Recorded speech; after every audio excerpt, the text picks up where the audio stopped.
Assalamualaikum warahmatullahi wabarakatuh. Perkenalkan, nama saya Cahyan Syari dengan NIM 0305202050. Di sini saya akan membuat video pembelajaran yaitu untuk ujian tengah semester Bahasa Indonesia dengan dosen pengampu Ibu Junaida MPD. Nah, di sini saya akan menyampaikan materi yaitu tentang paragraf. Apa itu paragraf? Paragraf adalah bentuk bahasa yang biasanya merupakan hasil penggabungan beberapa kalimat. Salah satu kalimat pada paragraf itu disebut sebagai kalimat utamanya dan kalimat yang lainnya itu disebut sebagai kalimat penjelasnya.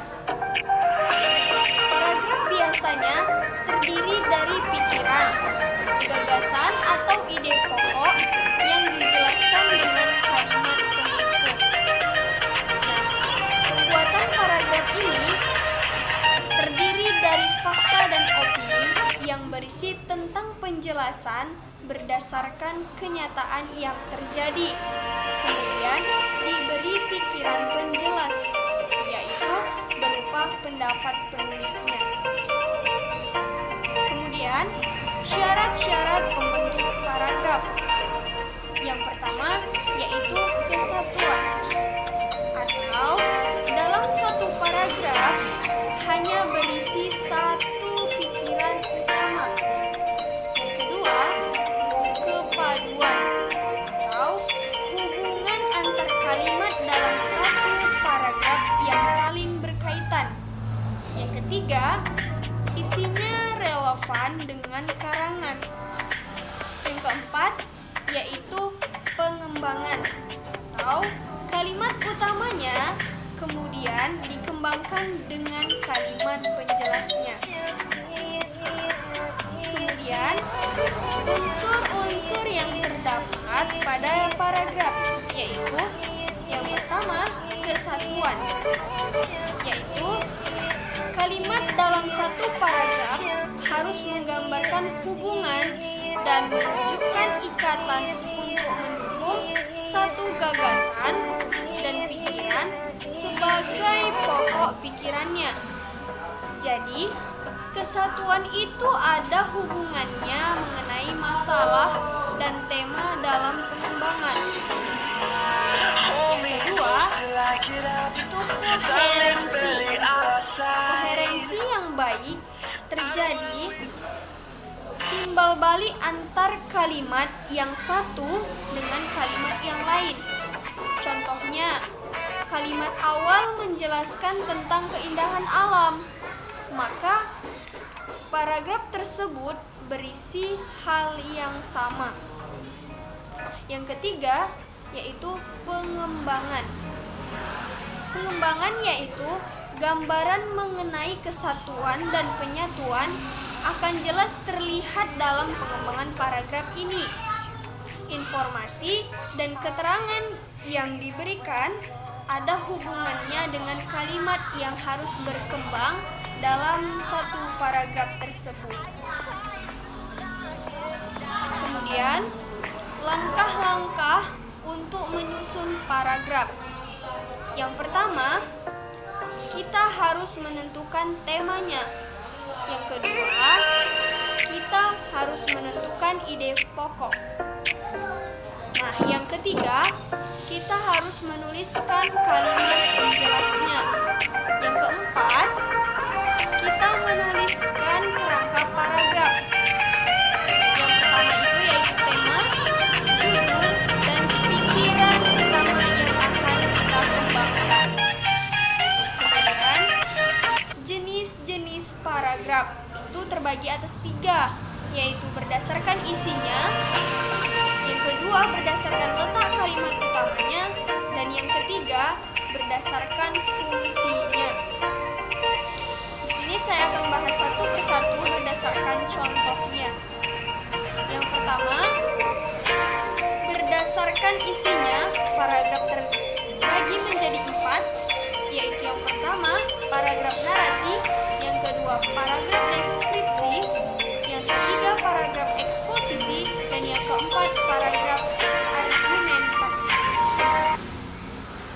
Yang kedua, paragraf berdasarkan letak kalimat utamanya terbagi 3. Yang pertama, paragraf deduktif. Yang kedua, paragraf induktif. Dan yang ketiga, paragraf campuran. Kemudian, paragraf berdasarkan fungsinya terbagi 3. Yang pertama, paragraf pembuka. Yang kedua, paragraf pengembang. Dan yang ketiga, paragraf penutup. Nah, saya akan bahas satu persatu berdasarkan contohnya. Yang pertama, paragraf narasi. Paragraf narasi adalah paragraf yang menceritakan atau mengisahkan suatu kejadian dan tokoh. Contohnya, di suatu pagi yang sangat cerah, abang saya pergi mencari kayu bakar di hutan. Ia tak sendirian karena ia pergi bersama sang kakek. Tak terasa ia telah sampai di hutan yang lebat. Ia mendengar suara-suara hewan yang nyaring. Namun, ia begitu takut karena itu pengalamannya pertama untuk mencari kayu bakar di hutan. Yang kedua, yaitu paragraf deskripsi. Paragraf deskripsi adalah paragraf yang menggambarkan suatu objek sehingga pembaca seakan bisa melihat dan mendengar objek yang digambarkan itu. Contohnya, kakak sepupu saya memakai rok panjang berwarna coklat. Betapa sesuai benar dengan warna blusnya yang blus panjangnya. Rok dan blusnya seakan-akan menambah keanggunan pribadinya. Jalannya sungguh santun, memikat hati orang yang memandang. Yang ketiga, paragraf eksposisi. Paragraf eksposisi adalah paragraf yang menginformasikan suatu teori, teknik, kiat atau petunjuk sehingga pembaca bertambah wawasannya. Contohnya, seorang ayah dalam rumah tangga adalah ibarat nahkoda di dalam kapal pesiar. Ayah adalah sesosok manusia yang bertanggung jawab penuh atas keluarga yang dipimpinnya. Sama halnya dengan nahkoda kapal pesiar. Bila nahkoda tersebut ingin pergi ke timur, maka semua penumpangnya akan pergi ke timur. Bila nahkoda itu tersesat dan tak tahu arah, maka semua penumpangnya juga akan tersesat. Begitulah peran ayah dalam suatu keluarga. Kemudian yang selanjutnya, paragraf argumentasi. Paragraf argumentasi adalah paragraf yang mengemukakan suatu pendapat beserta alasannya. Contohnya, kemarau tahun ini cukup panjang. Sebelumnya, pohon-pohon di hutan sebagai penyerap air banyak yang ditebang. Di samping itu, irigasi di desa ini tidak lancar. Ditambah lagi dengan harga pupuk yang semakin mahal dan kurangnya pengetahuan para petani dalam menggarap lahan pertaniannya. Oleh karena itu, tidak mengherankan panen di desa ini selalu gagal. Kemudian, paragraf deduktif. Paragraf deduktif adalah paragraf yang dimulai dengan mengemukakan persoalan pokok, kemudian diikuti dengan kalimat penjelasnya. Contohnya, walaupun dosen menunjukkan slide materinya pada mahasiswa, membeli buku materi perkuliahan tetap harus dilakukan karena slide yang diberikan oleh dosen cuma inti materi saja. dan buku materi perkuliahan memuat pembahasan materi secara mendalam. Kemudian, paragraf induktif. Paragraf induktif adalah paragraf yang dimulai dengan mengemukakan penjelasan-penjelasan, kemudian diakhiri dengan kalimat topik.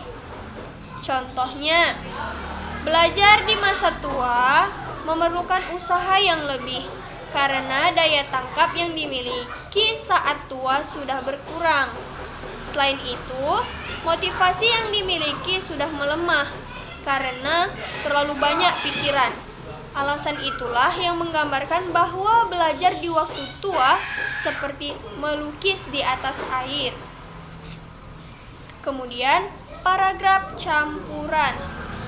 Paragraf campuran adalah paragraf yang dimulai dengan mengemukakan persoalan pokok, kemudian kalimat penjelas, dan diakhiri kalimat topik. Contohnya, pendidikan yang paling utama bagi anak adalah pendidikan karakter. Dengan pendidikan karakter yang baik, si anak akan mempunyai pondasi karakter dan mental yang kuat. Orang tua dan guru pun bisa bekerja sama untuk membuat karakter anak, untuk membentuk karakter anak. Jika berhasil, orang tua dan guru akan lebih mudah dalam mentransfer ilmu maupun nasihatnya kepada anak. Jadi, pendidikan karakter harus diutamakan dalam pendidikan. Kemudian, paragraf pembuka. Paragraf pembuka adalah paragraf yang berisi ancang-ancang tentang apa yang akan diuraikan atau dibahas pada bagian isi wacana. Contohnya, tidak ada yang sia-sia di dunia ini, termasuk juga sampah rumah tangga. Sampah yang muncul dari kegiatan rumah tangga sehari-hari ini ternyata bisa diolah dan didaur ulang menjadi barang-barang yang berguna. Prosesnya pun terbilang sederhana dan bisa dipraktekkan langsung di rumah Anda. Untuk lebih lengkapnya, simak penjelasan di bawah ini. Kemudian, paragraf pengembang. Paragraf pengembang yaitu paragraf yang berfungsi untuk mengembangkan isi wacana. Contohnya, alat musik yang biasa dimainkan dalam sebuah grup musik atau grup band dibagi atas beberapa macam, yaitu gitar, bass, drum, piano, atau keyboard. Sementara itu, orang-orang yang memainkan alat-alat tersebut dikelompokkan menjadi gitaris, drummer, dan keyboardist.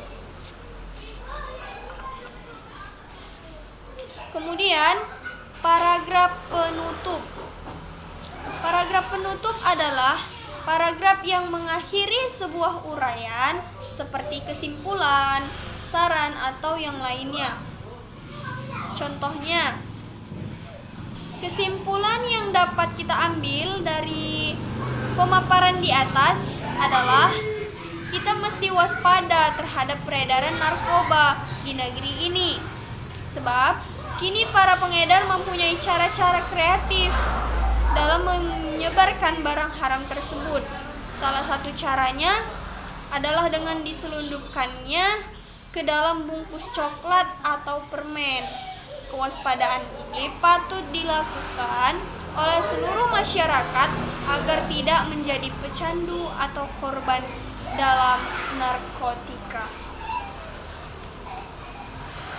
Oke, sekian penjelasan materi tentang paragraf ini. Mohon maaf atas segala kekurangan. Terima kasih. Assalamualaikum warahmatullahi wabarakatuh.